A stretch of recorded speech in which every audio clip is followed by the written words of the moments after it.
যে একটা মানুষের ওজন কেন বাড়ে। একটা মানুষের ওজন বাড়ে যদি তার থাইরয়েড রোগের প্রবলেম থাকে, থাইরয়েড হরমোন কমে গেলে তার ওজন বাড়বে।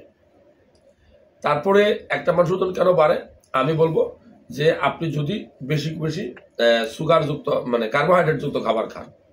কার্বোহাইড্রেট যুক্ত খাবার কোনগুলো? এই যে সাদা চাল, সাদা আটা, চালের তৈরি যে কোনো খাবার, ধরেন আপনি ভাত খান, বিরিয়ানি খান, খিচুড়ি খান, হ্যাঁ, চাল থেকে যে সকল খাবার তৈরি হয়, চালের গুঁড়া দিয়ে যে সকল খাবার তৈরি হয়, পিঠা খান বেশি, তাহলে আপনার ডায়াবেটিস বাড়বে, ওজন বাড়বে। তারপরে আপনি যদি অতিরিক্ত মানে খুব বেশি বাইরে খাবার অভ্যাস থাকে, কালারযুক্ত খাবার খান।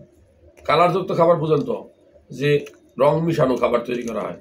ধরেন আপনি একটা পুরা মুরগি খাচ্ছেন বা হোটেলে বসে, আপনি দেখবেন যে কি পরিমাণ রং এটার সাথে মিশানো হয়, এমনকি ইটের গুঁড়া পর্যন্ত বলে মিশানো হয়। তারপরেও মানুষ খায়, জেনে শুনে খায়, বিষ পান করে।